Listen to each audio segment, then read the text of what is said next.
Princess Lyra stood at the observation window of the diplomatic shuttle, watching Earth grow larger in the viewport. The planet looked beautiful from space with its blue oceans and white clouds, but she felt no joy at the sight. This world would be her new home, and the thought made her chest feel tight. "Your Highness, we will arrive in 20 minutes, said Sarah, her closest handmaiden and friend. Sarah had insisted on coming to Earth with her, refusing to let Lyra face this alone. Lyra nodded but did not turn away from the window. 20 minutes until I meet my future husband, she said quietly. A human. Sarah moved closer and placed a gentle hand on Lyra's shoulder. The treaty will bring peace to both our worlds. Your sacrifice is noble. Sacrifice, Lyra repeated the word with a bitter smile. That is exactly what this feels like. The Valorian Empire had been at war with humanity for 3 years. It had been a strange war, neither side gaining much ground. The Valorians had superior technology and ships, but humans fought with a stubborn determination that surprised everyone. They adapted quickly, learned from every battle, and refused to surrender even when defeat seemed certain. Finally, both sides agreed that peace was better than endless fighting. The treaty required many things, but the most important was a marriage between the Valorian royal family and a human representative. Lyra, as the Emperor's youngest daughter, had been chosen for this duty. The shuttle landed at a massive spaceport in what humans called New York City. Lyra stepped out onto the landing platform, her long silver robes flowing behind her. Her skin had a slight blue tint that marked her as Valorian nobility, and her eyes were larger than human eyes, colored like deep purple jewels. A delegation of humans waited to greet her. They all wore formal suits and dresses, looking stiff and uncomfortable. Lyra scanned their faces, wondering which one was Jake Harper, her future husband. Princess Lyra, welcome to Earth, said an older woman with gray hair. I am Ambassador Linda Martinez. On behalf of humanity, we are honored by your presence, Lyra gave a polite bow. The honor is mine, Ambassador. Allow me to introduce Jake Harper. The ambassador gestured to a man standing slightly behind her. Your betrothed. Jake stepped forward, and Lyra got her first real look at the man she would marry. He was tall for a human, with dark brown hair and calm gray eyes. His face was pleasant but not remarkable. He wore his formal suit well, and when he smiled, it seemed genuine. Princess Lyra, Jake said, bowing in the Valorian style. I have been studying your customs and language. I hope I can make this transition easier for you. Lyra was surprised that he spoke a few words in Valorian, though his accent was rough. She responded in English, which she had been learning for months. That is thoughtful, Mr. Harper. I appreciate your efforts. Please call me Jake, he said warmly. They were escorted to a large building where the wedding preparations were underway. The ceremony would take place in 3 days, giving barely any time for the couple to know each other. Lyra was given luxurious quarters in the diplomatic residence, with Sarah and her other attendants settling in nearby rooms. That evening, Jake came to her quarters for their first private meeting. They sat in a formal sitting room with Sarah standing discreetly in the corner as a chaperone. I know this is not what you wanted, Jake began carefully, an arranged marriage to a stranger from another world. I want you to know that I will do everything I can to make you comfortable. Lyra studied him carefully. He seemed sincere, but she had been taught to be cautious. What made you agree to this marriage? She asked directly. Jake was quiet for a moment. I believe in peace, he said finally. I have seen enough war. If my marriage to you can help end the fighting and save lives, then it is worth it. A noble answer, Lyra said, though her tone suggested she was not entirely convinced. Tell me about yourself. What do you do? I work in diplomatic security, Jake explained. I help protect embassies and important visitors. Before that, I was in the military, but I left that life behind. You were a soldier? Lyra asked, interested despite herself. Yes, but that was a long time ago, Jake said quickly, as if eager to change the subject. Now I prefer to solve problems without fighting. I have been studying Valorian history and culture for the past 6 months. Your civilization's achievements in art and science are remarkable. Lyra softened slightly. At least he had made an effort to learn about her people. What do you know about Valorian history? She challenged him. Jake smiled and began to speak about the founding of the Valorian Empire, the great philosophers and artists of their culture, and the technological advances that made them one of the most powerful civilizations in the galaxy. He spoke for nearly 10 minutes, showing impressive knowledge. When he finished, Lyra nodded slowly. You have studied well. I am surprised. I wanted to understand the woman I would marry, Jake said simply. Your people have a rich and complex history. I find it fascinating. Despite herself, Lyra felt a small measure of respect for this human. He was trying, at least. But respect was not the same as acceptance. She was still being forced to marry beneath her station, to bond with a species that her people considered primitive and weak. Over the next 2 days, Lyra and Jake met several more times. Jake was always patient and kind, answering her questions about Earth and human culture. He took her to see some of the city, showing her human art museums and gardens. He seemed to genuinely want her to feel welcome. But Lyra noticed things that confirmed her people's views about humans. They were physically weaker than Valorians, their technology was less advanced, and their society seemed chaotic and disorganized. Jake himself, while intelligent, seemed too soft and gentle. He never raised his voice, never showed anger or aggression. To Lyra, this meant he lacked the strength that Valorian warriors possessed. On the evening before the wedding, Lyra sat with Sarah and her other handmaidens in her quarters. They were all young Valorian women who had come to Earth to serve the princess. What do you think of your future husband? Asked Mira, one of the handmaidens. Lyra sighed. He is kind and educated. He treats me with respect, but... Sarah prompted, knowing there was more. But he is so weak, Lyra said quietly. He is gentle and soft-spoken. I have seen no fire in him, no strength. How can I respect a husband who seems more like a scholar than a warrior? The other women nodded in understanding. In Valorian culture, strength and courage were highly valued. Warriors were honored above all others. A man who avoided conflict was seen as lacking virtue. Perhaps humans are just different, Sarah suggested gently. Their ways may not be our ways. Different or inferior? Lyra asked bitterly. I am a princess of the Valorian Empire. I should have married a great warrior, someone worthy of my station. Instead, I am given to a human who works in security and probably has never seen real combat. The wedding day arrived with grand ceremony. The venue was decorated with both human and Valorian symbols, attempting to blend the two cultures. Thousands of guests attended, including dignitaries from dozens of worlds. This wedding represented more than just a marriage. It was a symbol of peace between two civilizations. Lyra wore a stunning gown that combined Valorian and human wedding traditions. The fabric shimmered with colors that shifted when she moved, and jewels from her homeworld sparkled in her hair. She looked every bit the royal princess. Jake wore a formal military dress uniform, which surprised Lyra. She had not seen him in uniform before. He looked more impressive this way, standing straight and tall with medals on his chest that she did not understand. Still, she reminded herself that uniforms and medals did not make a warrior. The ceremony itself was long and elaborate, with rituals from both cultures. Lyra spoke her vows in English and Jake spoke his in Valorian, though his accent made some of the guests smile. When it was done, they were officially married, and the crowd erupted in applause. At the reception, Lyra sat beside Jake at the high table watching the guests celebrate. Various ambassadors and officials came to offer their congratulations. Jake was gracious with everyone, making conversation and showing genuine interest in the guests. Lyra noticed that while many people seemed to like Jake, the Valorian nobles treated him with barely concealed condescension. They were polite, but their body language showed what they really thought. This human was beneath them, unworthy of a princess. Your husband seems very civilized, said Commander Dax, a high-ranking Valorian military officer, as he approached their table. His tone made it clear that civilized was not a compliment. I hope he will be able to protect you properly, Princess. Jake smiled calmly. I will do my best, Commander, Dax laughed. Of course, though I suspect the princess could protect herself better than any human could protect her. Our warriors train from childhood in combat. It is in our blood. Every culture has its strengths, Jake replied evenly, not rising to the bait. Dax moved away, still smiling in a superior way. Lyra felt embarrassed. Her own people were mocking her husband, and he just accepted it calmly. Why did he not defend himself? Why did he not show any pride or anger?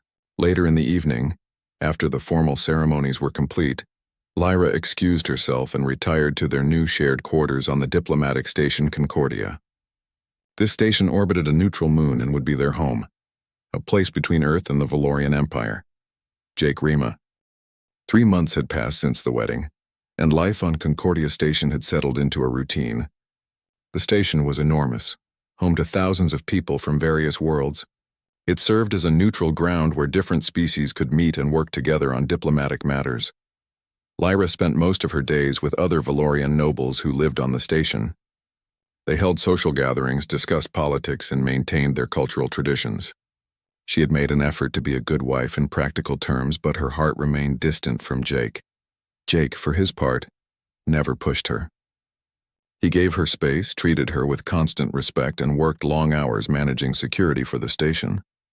They shared living quarters but lived almost separate lives. They were polite to each other, like friendly roommates rather than husband and wife. Sarah often tried to encourage Lyra to spend more time with Jake. "He is your husband," she would say. "Perhaps if you knew him better, you might feel differently." But Lyra was not interested. Jake was kind and considerate, but he was also predictable and boring. He went to work, came home, read books, and exercised. He never did anything exciting or impressive. He was exactly what she expected a human to be. One evening, Lyra was walking through the station's recreation level with Mira when they passed by the combat training facility. Through the large observation windows, they could see various people using the training equipment and simulation rooms. "Look," Mira said, pointing. "Is that not your husband?" Lyra looked and saw Jake entering one of the simulation rooms. She was curious despite herself. "Let us watch for a moment," she said. They moved to the observation window where several other people were already watching the simulations. Each room showed different combat scenarios in virtual reality. Most people were training for basic self-defense or fitness. Jake's simulation loaded and Lyra's eyes widened. The scenario was a military combat situation, far more intense than anything else being run in the facility. The simulation showed Jake armed with weapons, moving through a hostile environment filled with enemy targets. What shocked Lyra was how Jake moved. There was nothing soft or gentle about him now. He moved with precise efficiency, his actions smooth and practiced. He cleared rooms with professional skill, eliminated targets with accuracy, and showed tactical thinking that impressed even Mira, who came from a military family. "That is your husband?" Mira asked in disbelief. "He moves like a trained warrior." Lyra watched in silence. This was not the Jake she knew. This man in the simulation was dangerous, capable, and completely in control. When the simulation ended, Jake's score appeared on the display. It was extremely high, higher than the Valorian soldiers who had trained earlier that day. "Perhaps there is more to humans than we thought," Mira said quietly. Lyra did not respond. She was too confused by what she had just seen. Later that evening, Jake came home to their quarters. He looked the same as always, calm and friendly. He smiled when he saw Lyra reading on the couch. "Good evening," he said warmly. "How was your day?" Lyra set down her book. "I saw you training today," she said carefully. "In the combat simulator." Jake paused while removing his jacket. "Oh? I hope I did not embarrass myself." "You scored very high," Lyra said. "Higher than the Valorian soldiers who trained before you." Jake shrugged. "The simulator and I are old friends. I have been using it for years." "You said you left the military long ago," Lyra continued. "But you fight like someone who never stopped training." "I believe in staying ready," Jake said simply. "Security work requires certain skills. The training helps me do my job better." He was deflecting, Lyra realized. Not lying, but not telling her everything either. "What exactly did you do in the military?" she asked directly. "I served my country," Jake said, his smile fading slightly. "I did what was necessary during difficult times. But that life is behind me now. I prefer to use my skills to protect people rather than fight them." Before Lyra could press further, Jake excused himself to shower and change. The conversation was clearly over. Over the next few days, Lyra found herself paying more attention to Jake. She noticed things she had missed before. The way he moved through crowds, always aware of his surroundings, how his eyes constantly scanned rooms when he entered them, marking exits and potential threats. The respectful way that the station's security personnel treated him, not as a boss, but as someone they genuinely admired. She also noticed that Jake was always calm, even in situations that made others nervous. When a minor technical failure caused panic in one section of the station, Jake was the one who calmly directed people to safety and coordinated the repair efforts. He never seemed rattled or afraid. Lyra decided to investigate. She accessed the station's public records about Jake Harper. His official biography was brief.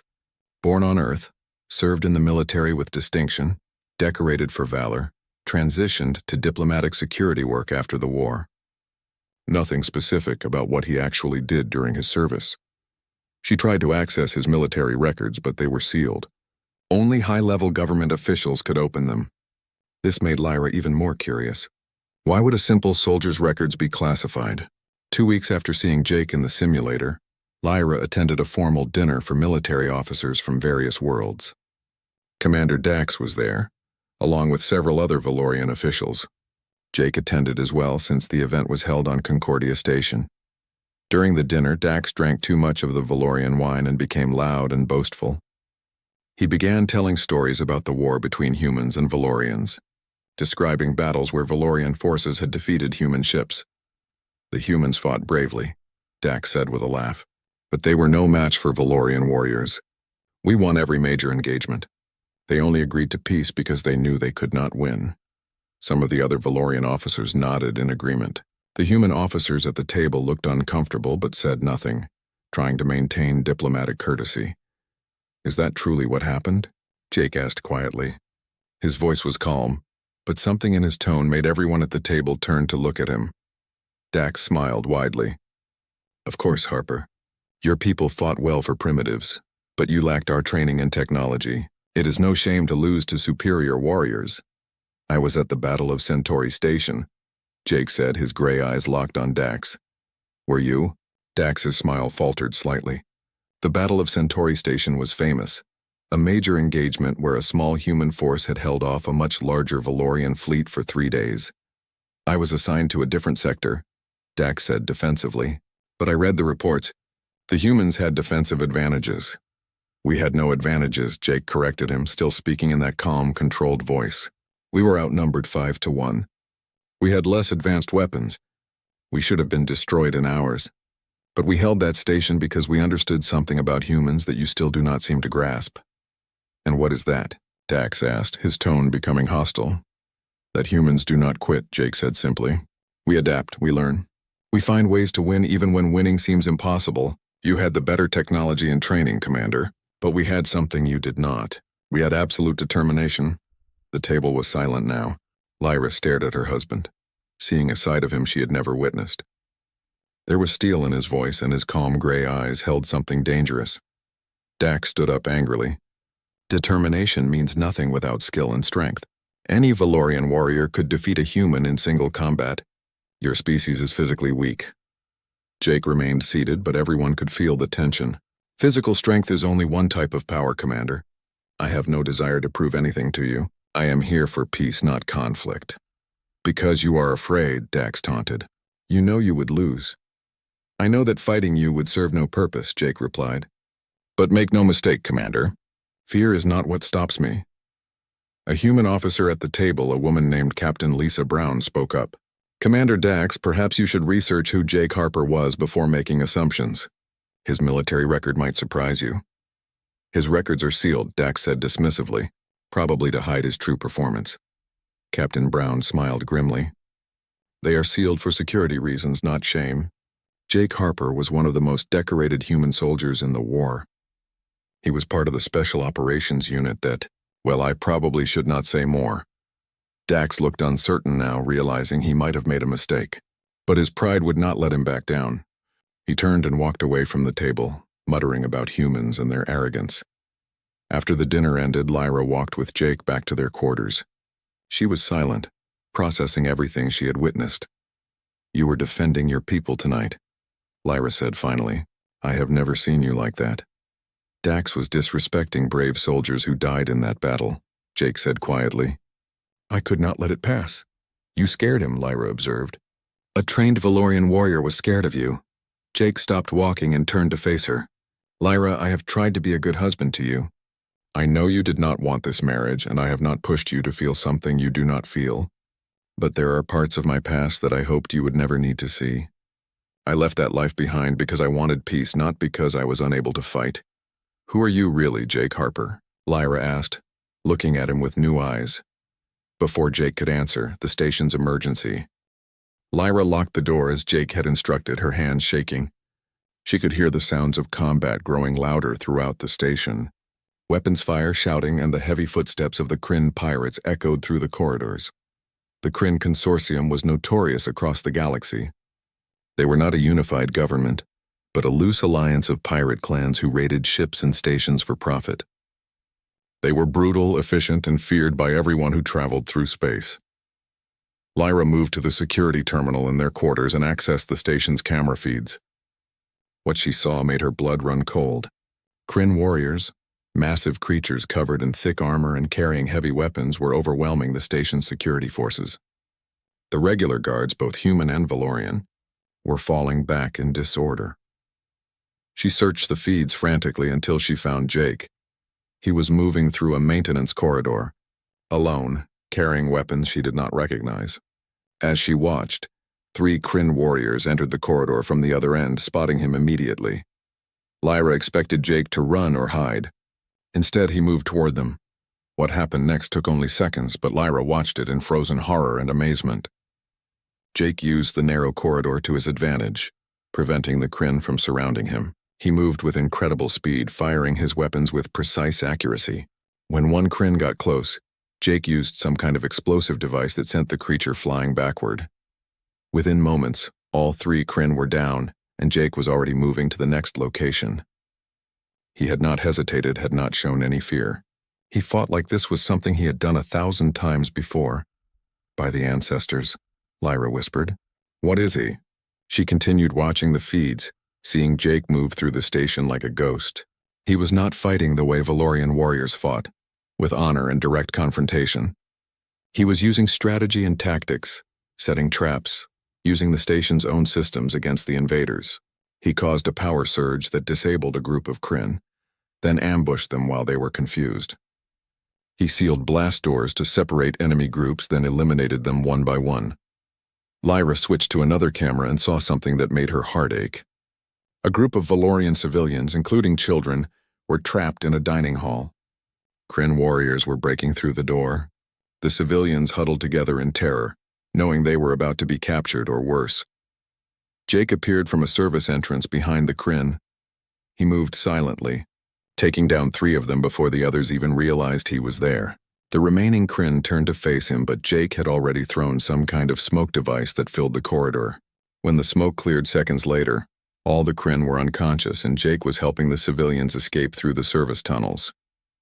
One of the Valorian children, a small girl, was crying. Jake knelt down and spoke to her gently, his voice calm and reassuring. The girl stopped crying and nodded. Jake picked her up and carried her while leading the other civilians to safety. Lyra felt something break inside her. This man, her husband, was protecting her people with his own life. He was doing it without hesitation, without asking for anything in return. He was not the weak, soft human she had thought him to be. He was something far more dangerous and far more honorable. On another part of the station, Sarah and several other handmaidens had been captured by the Kryn. Lyra watched in horror as they were forced into the main plaza, where the pirate leader, a massive Kryn named Vorgath, was gathering hostages. Vorgath was enormous, even by Kryn standards. He stood over 8 feet tall, covered in battle scars and wearing heavy armor decorated with trophies from past raids.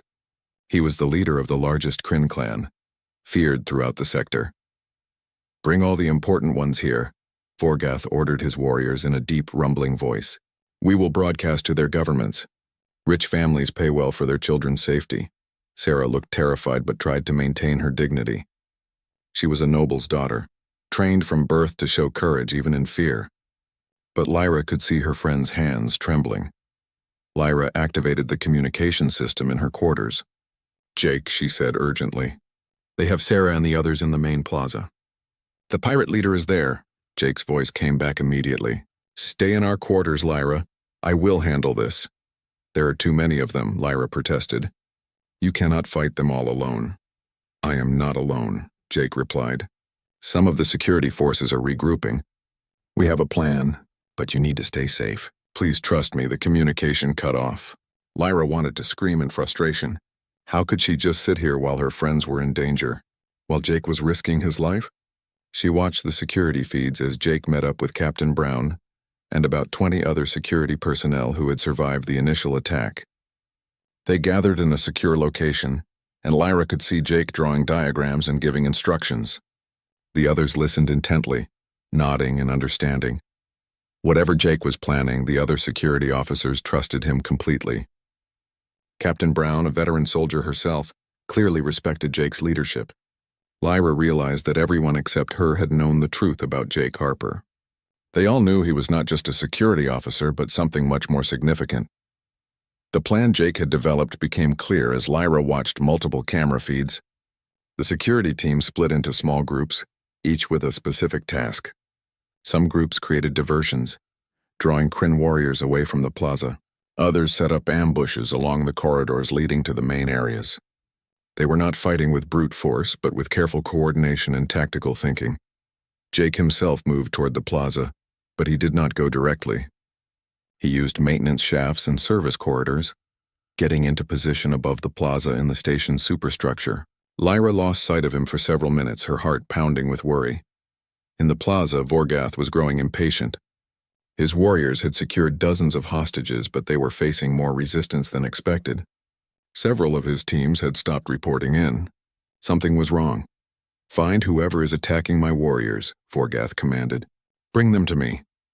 One of his lieutenants approached nervously. "Commander, our squads in Section 7 and 12 are not responding. The ones in Section 9 reported being attacked by a single human before we lost contact." "A single human?" Vorgath laughed. "Impossible. Humans are weak creatures. Send more warriors. Kill anyone who resists." But Lyra knew better now. She knew that Jake was not weak and neither were humans. They simply fought differently, in ways that species like the Kryn did not understand or respect. She watched as Jake emerged from the shadows near the plaza's upper level. He had positioned himself where he could see everything but remain hidden. She saw him setting up equipment, preparing for something. Then Jake did something unexpected. He activated the plaza's communication system, and his voice echoed throughout the station. "Attention, Kryn forces. This is Jake Harper. You have attacked a diplomatic station and taken innocent people hostage. You have one chance to surrender and leave peacefully. If you refuse, I will make sure none of you leave this station alive." Vorgath laughed loudly. "Harper, I know this name. You are the human who married the Valorian princess. You think you can threaten me? I have 300 warriors on this station." "You had 300, Jake corrected calmly.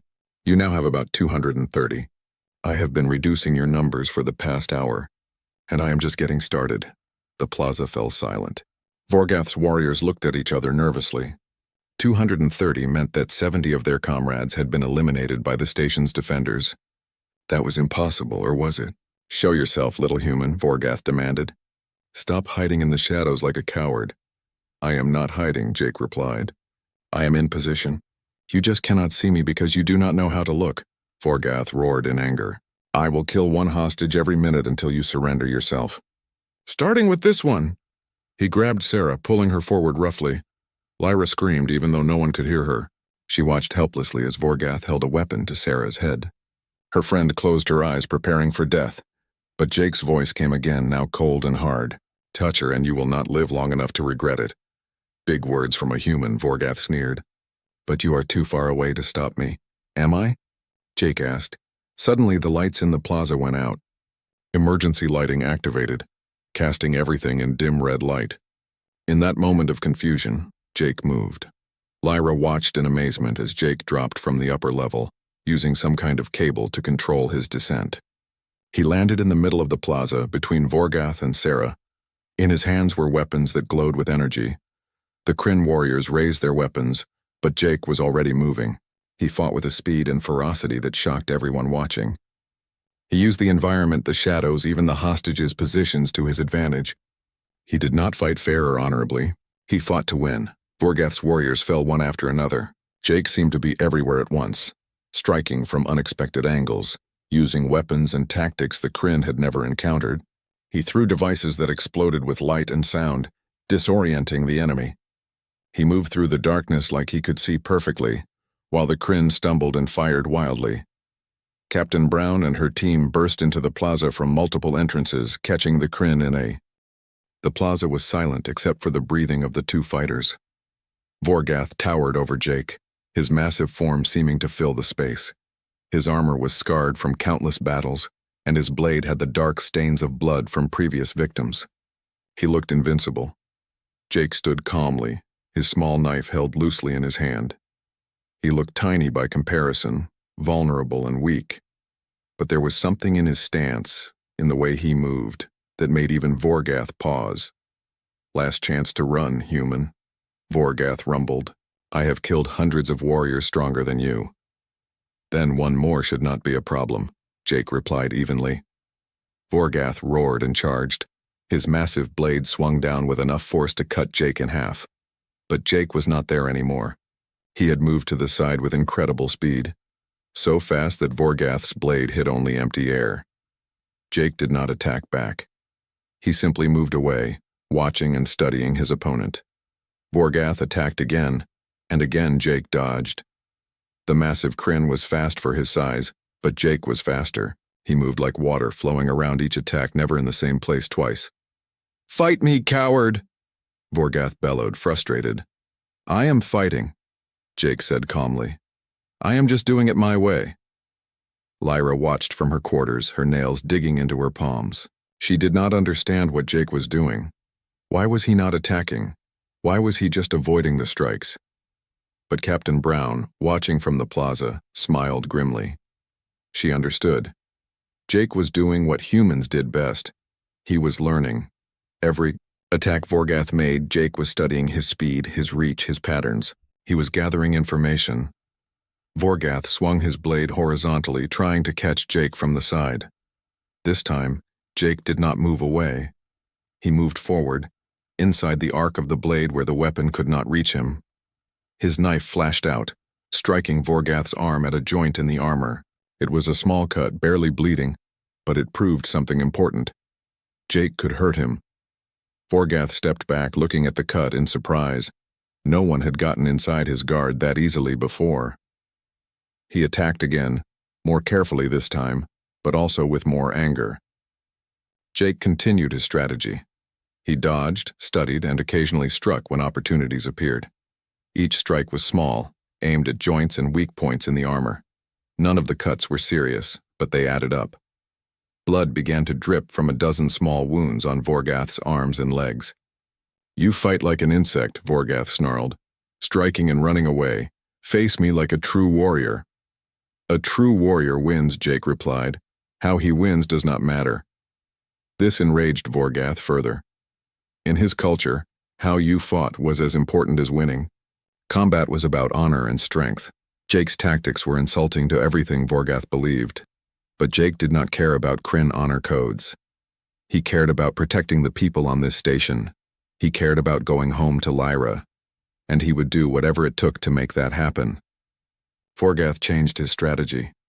Instead of trying to hit Jake with his blade, he used his size and weight.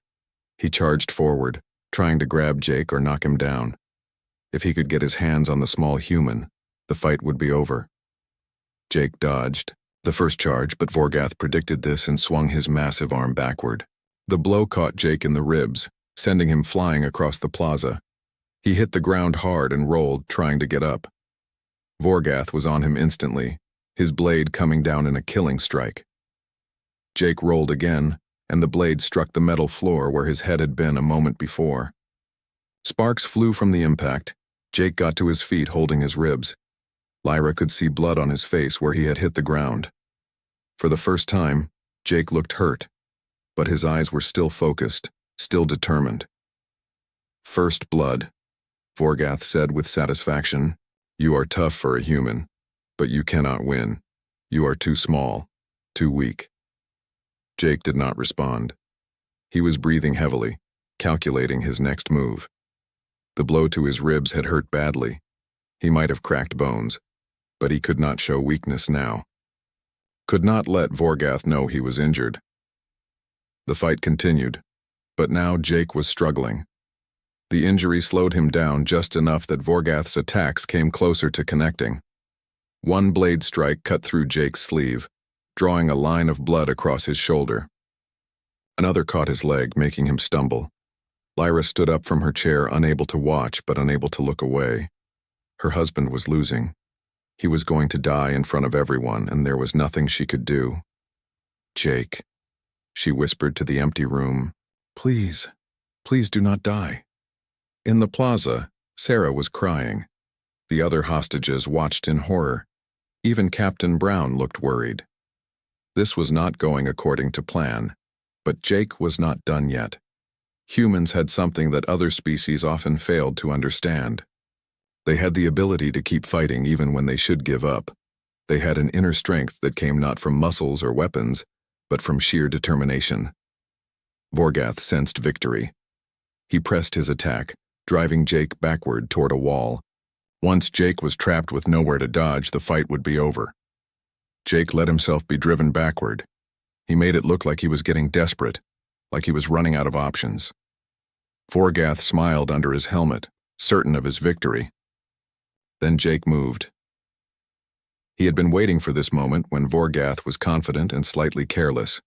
Jake used the wall to his advantage, pushing off it to gain momentum.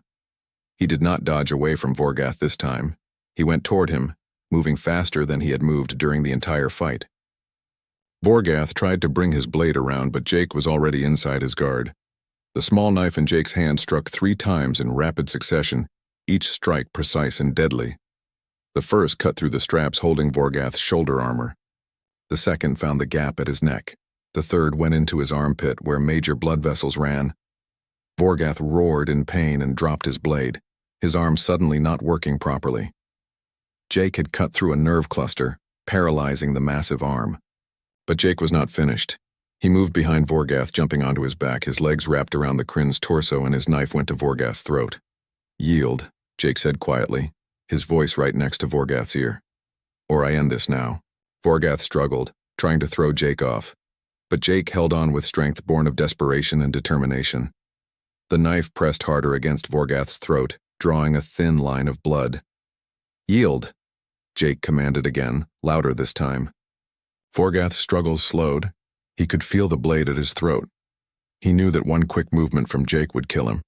For the first time in his long life as a warrior, Vorgath felt true fear. "I yield," he gasped finally. "I surrender." Jake held the position for a moment longer, making sure Vorgath was serious. Then he released the Kryn and dropped to the ground. He stumbled backward, his injured ribs making him gasp in pain. Vorgath fell to his knees, holding his bleeding arm. He looked at Jake with something like respect in his eyes. "You fought well, human. I underestimated your species." Captain Brown and her security team immediately moved in, securing Vorgath and the remaining Kryn warriors. Medical personnel rushed forward to help Jake, but he waved them away. "Help the hostages first," he insisted. "Make sure Sarah and the others are okay." Sarah ran to Jake, tears streaming down her face. "You saved us," she said. "You saved all of us." Jake gave her a tired smile. "Just doing my job." But Sarah shook her head. "No, you risked your life for us, for Valorians. You are not just doing your job. You are a true warrior." Other hostages came forward, Valorians who had looked down on humans just hours before. Now they looked at Jake with awe and respect. This human had defeated a legendary Kryn commander in single combat. He had protected them when their own security forces had failed. Commander Dax, who had mocked Jake at the dinner, stood in the crowd of rescued hostages. He looked at Jake with new eyes, seeing what he had been too arrogant to see before. Jake Harper was not a weak diplomat playing at being a warrior. He was a warrior who chose to pursue peace. The station's main security forces finally breached the pirate blockade and retook full control. The remaining Kryn warriors were captured or had fled back to their ships. The raid was over, ended by a small group of defenders led by one determined human. Medical personnel insisted on treating Jake's injuries. He had 3 cracked ribs, multiple cuts and bruises, and a mild concussion. But he refused to go to the medical center until every hostage had been checked and every Kryn warrior had been secured. Finally, exhausted and hurting, Jake made his way back to his quarters. He moved slowly, each step causing pain from his injured ribs. His uniform was torn and bloody, and he looked nothing like the neat, composed man who had left these rooms hours ago. When he reached the door, he found it already open. Lyra stood in the doorway, her face pale and her eyes red from crying. She had watched everything on the security feeds. She had seen him fight, seen him risk his life, seen him nearly die. For a long moment, they just looked at each other. Then Lyra stepped forward and wrapped her arms around Jake, careful of his injuries. She held him tightly, her body shaking with emotion. "You came back," she whispered. "I thought I was going to lose you." Jake gently returned the embrace, one hand stroking her hair. "I promised I would protect you. I keep my promises." "I was wrong about you," Lyra said, her voice breaking. "I was wrong about everything. I thought you were weak. I thought humans were weak. But you are the strongest person I have ever known. Strength C." The medical center was busy with injured people from the pirate attack.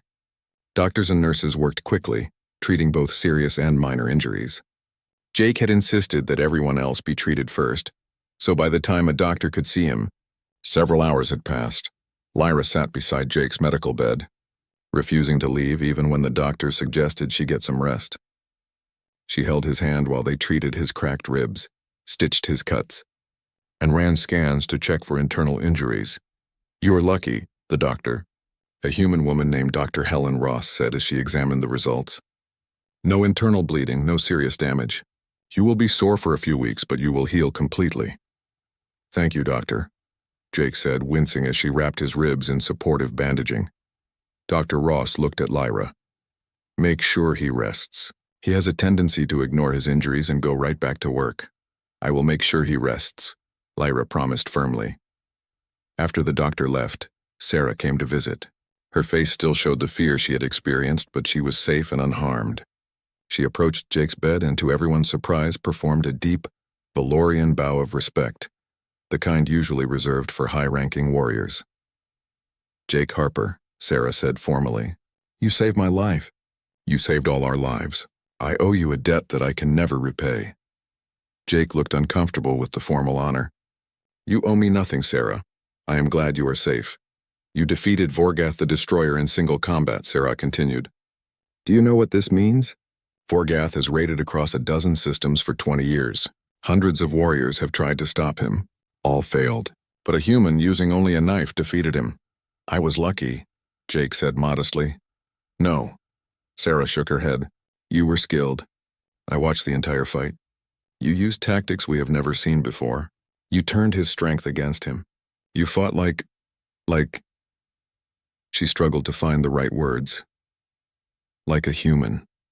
Lyra finished quietly. "He fought like a human." Sarah nodded slowly, understanding. "I have learned something today. We Valorians have much to learn from humans. We thought you were weak because you preferred peace. We thought your kindness was cowardice. We were wrong." Over the next few days, as Jake recovered, Lyra noticed how differently people treated him. The Valorian nobles who had looked down on him now showed respect. The human security personnel who had always liked him now looked at him with clear admiration. Even Commander Dax came to visit, though he looked uncomfortable. "Harper," Dax said stiffly, "I owe you an apology. I said things at the dinner that were disrespectful and wrong. You are a warrior worthy of respect." Jake nodded. "Apology accepted, Commander. We all have things to learn about each other." After Dax left, Lyra asked Jake about his past. "Will you tell me now?" "About what you did in the war." Jake was quiet for a long time. Then he began to speak, his voice soft but steady.